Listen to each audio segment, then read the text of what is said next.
We all know a bookworm or two, right? We all know those people who, in their last move from New York to San Francisco, schlepped 57 boxes of books across the country. Raise your hand if you did that. Yeah, okay.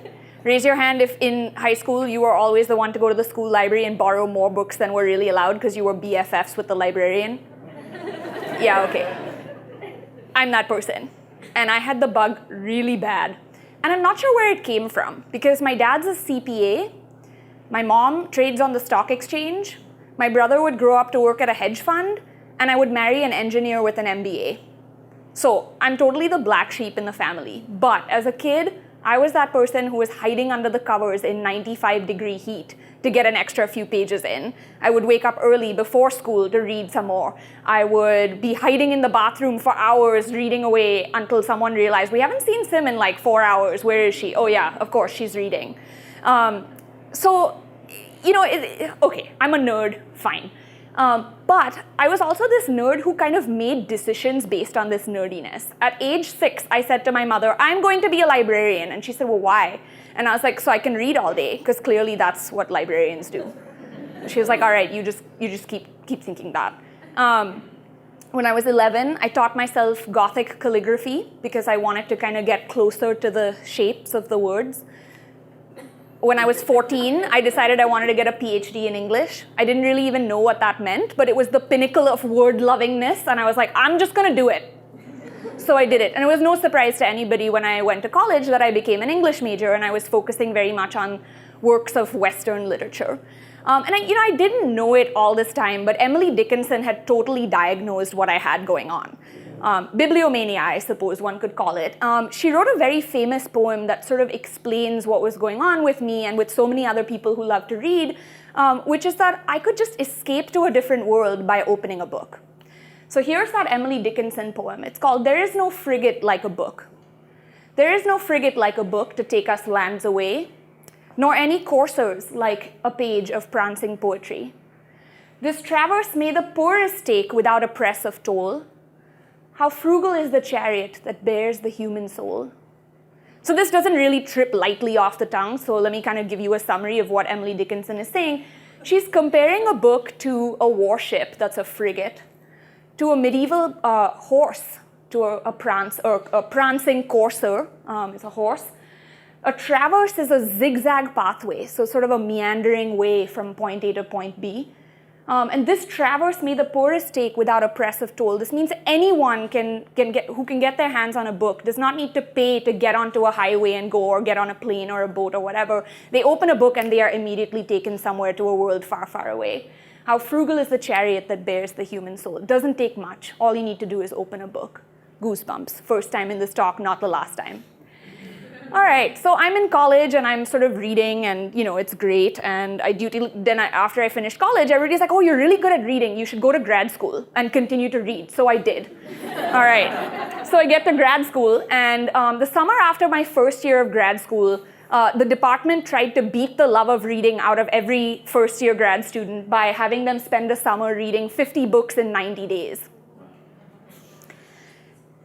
We were super nerdy and we loved it.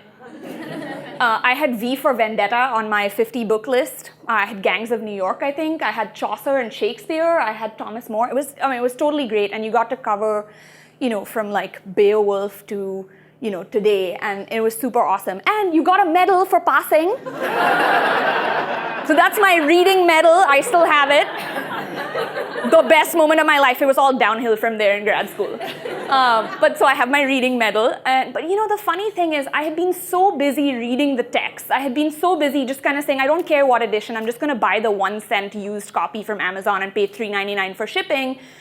I kind of had this other realization at some point in grad school that books are not just these metaphysical, vehicles to kind of escape, like Dickinson said. It's not just, here, open a book, any book, and you're taken far away. Of course, that's true.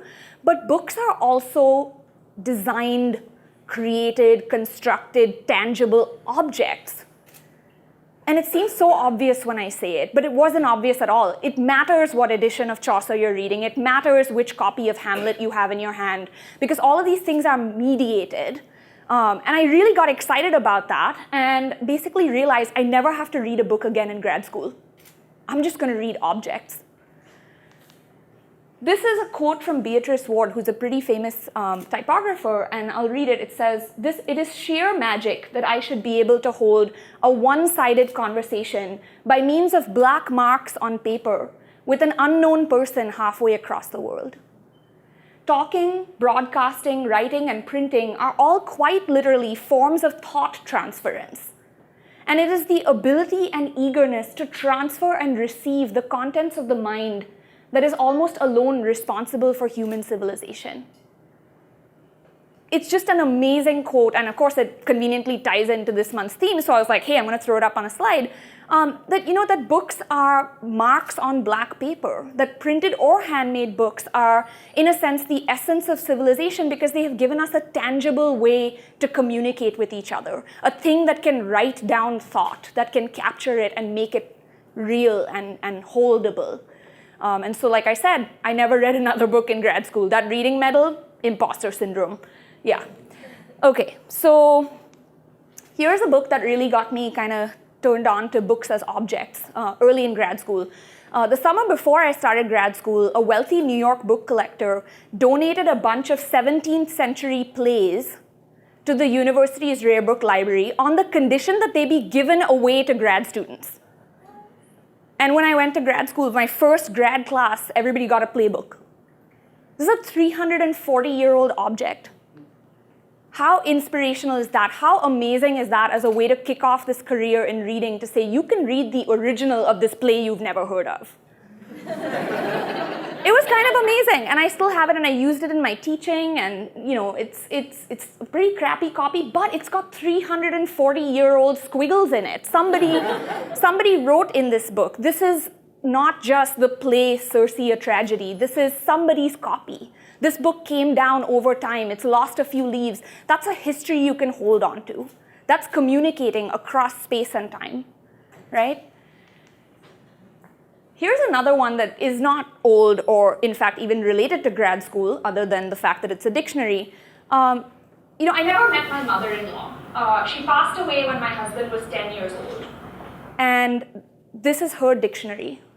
And it's inscribed to her, dearest Hema, from her father. And her father is still alive. He's 91. And last year, he gifted my husband and me his daughter's dictionary. If that's not magical, I don't know what is. The ability to have this connection to my mother-in-law through the things that I love most. A book of hers. Also, here is my husband peskily trying out how to write with his left hand at age 9. That's another mark of, books allow you to kind of communicate with the past in a way that very few other things that are so easily accessible allow you to. This is my very best Facebook profile picture ever.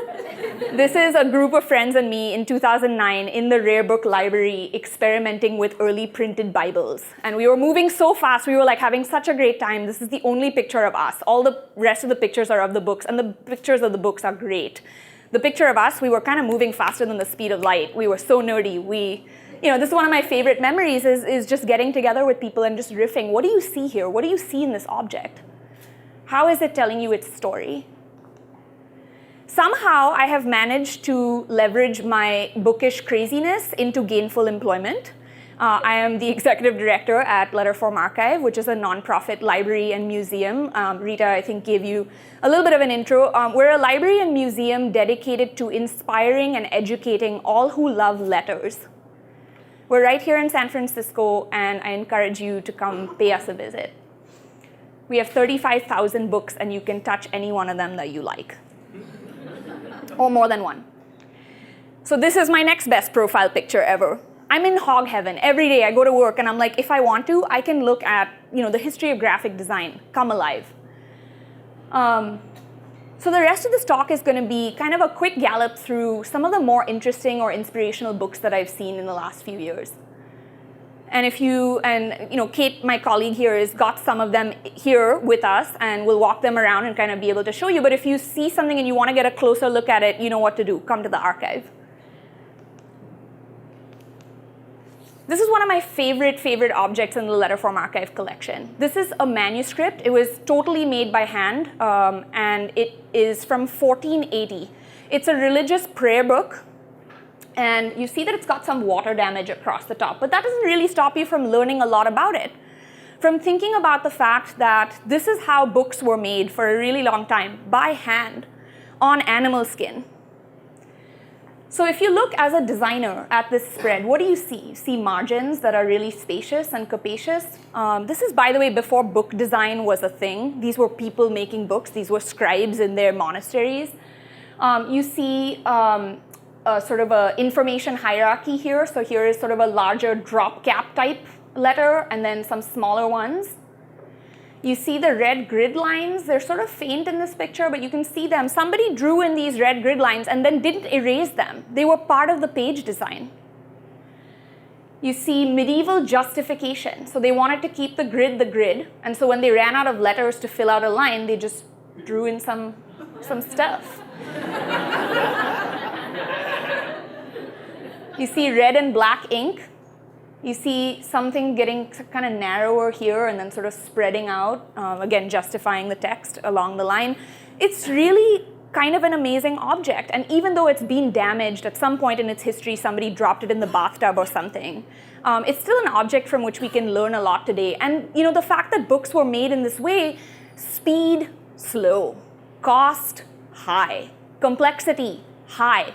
Let me tell you though, this is 25 years after the invention of printing. This is 25 years after the Gutenberg Bible sort of came around and launched this technological revolution of printing. But still, a lot of people cared enough about the way their books looked to go to the scribe and say, I want it to look this way. I want my bespoke handmade object. It's really kind of amazing. There's this printing revolution, but you're saying, no, I don't want to take part in that yet. I want to have my book made by hand. But printing, for all this revolutionary business, came around. Gutenberg's Bible looked perfectly perfect, and it's kind of an amazing thing. Was actually a very traditional art to begin with, and here's why. Printing was considered to be a black art or a devil's art. People really distrusted printing in the 1450s. They were like, how is it possible that a machine can reproduce the word of God so many times faster than man can and do it so well and so cheaply?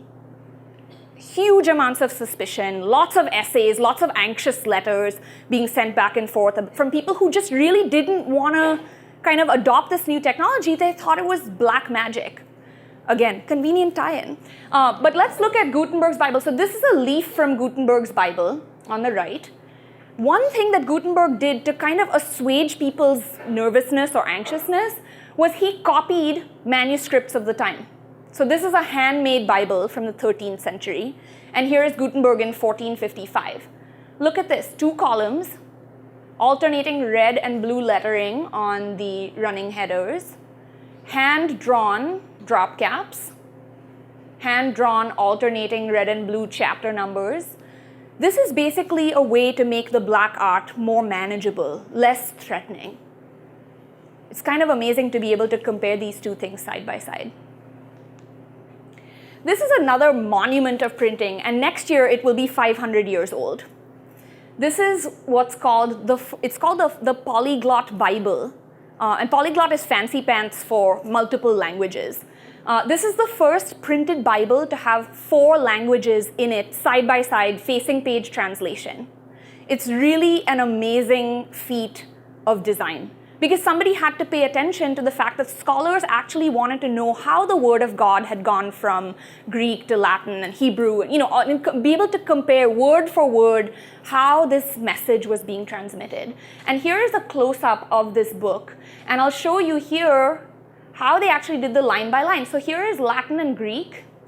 Here's more Latin, and then here's Hebrew. Hebrew is right to left, you know that. So there's also this other thing of how much text can you fit on the page, what size typefaces do you have sitting around in your shop, how do you make it all fit line by line?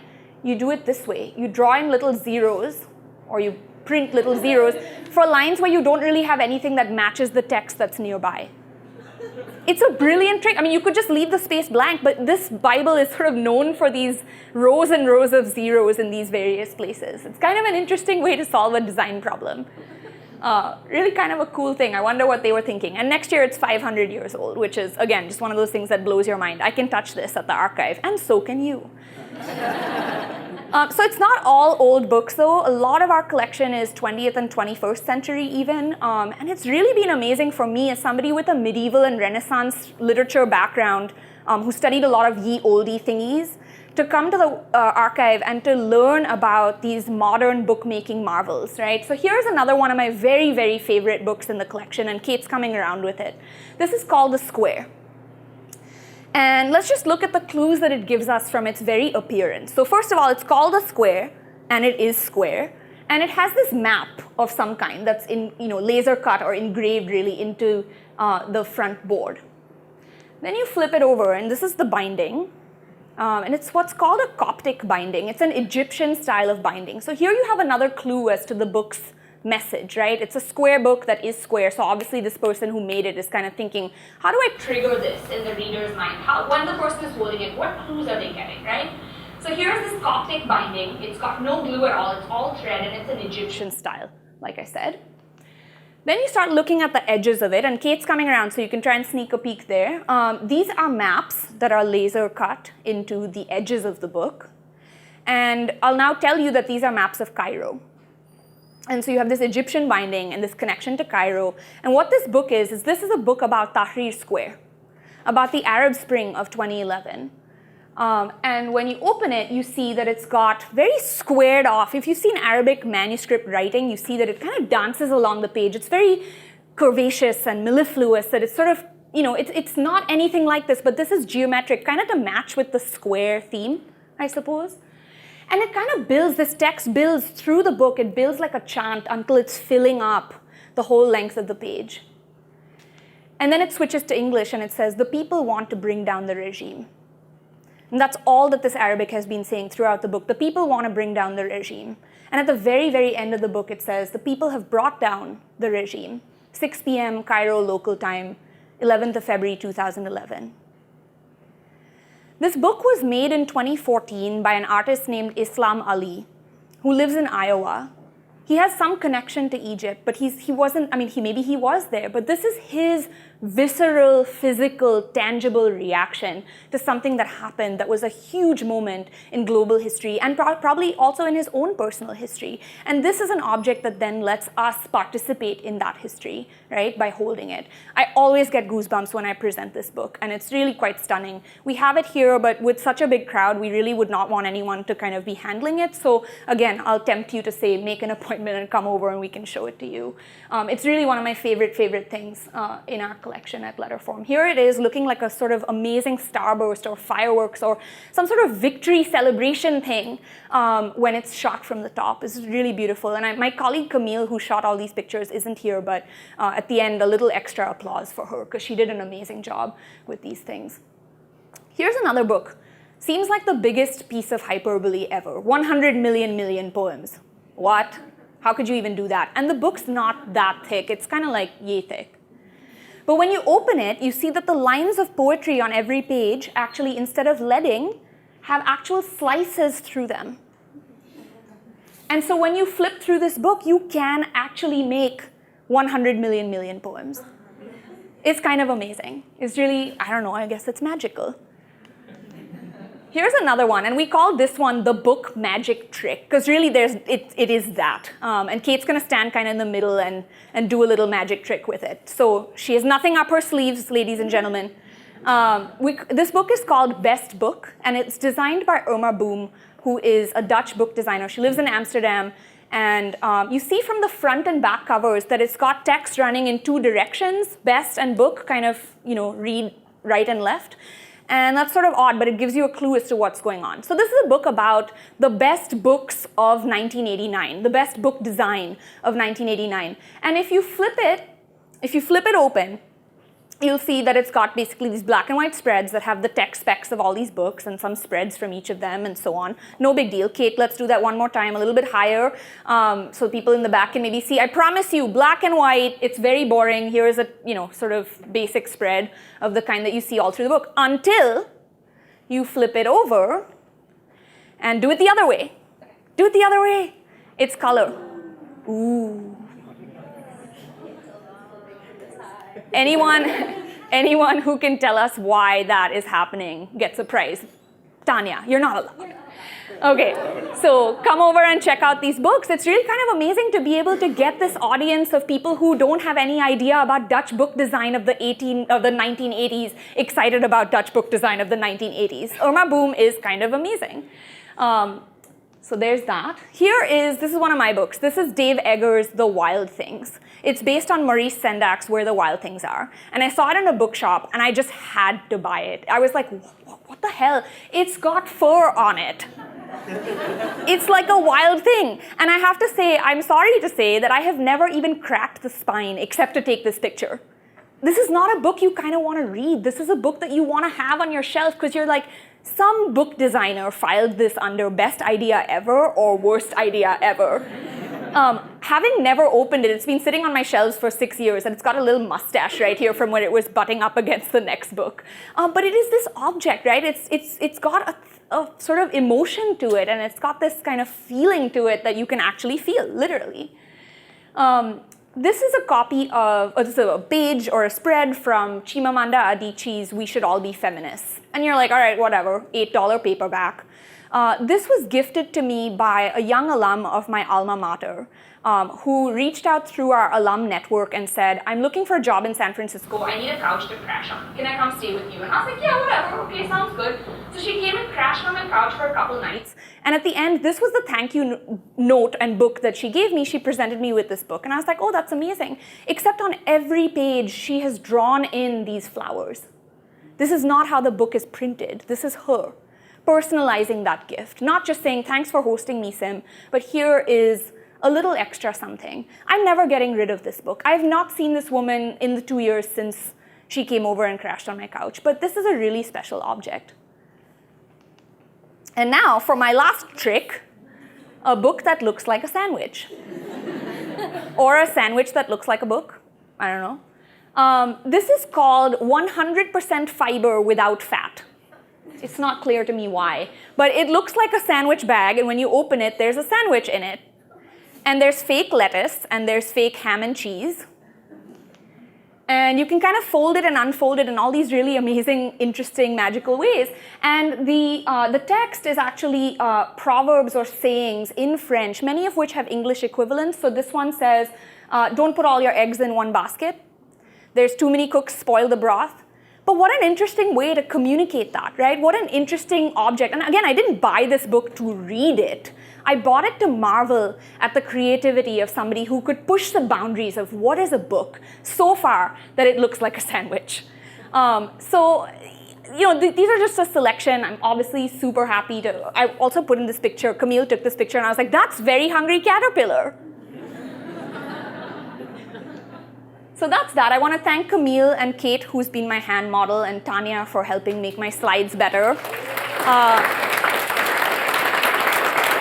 And our founder, Rob, Letter from Archives founder, Rob, is also here today. So he's happy to also hang out and answer questions and so on. I wanted to give you this link, letterfromarchive.org/visit. So in case you want to set up an appointment, just go online and you can self-schedule using Calendly. And of course, I'm super happy to answer any questions. Thanks so much.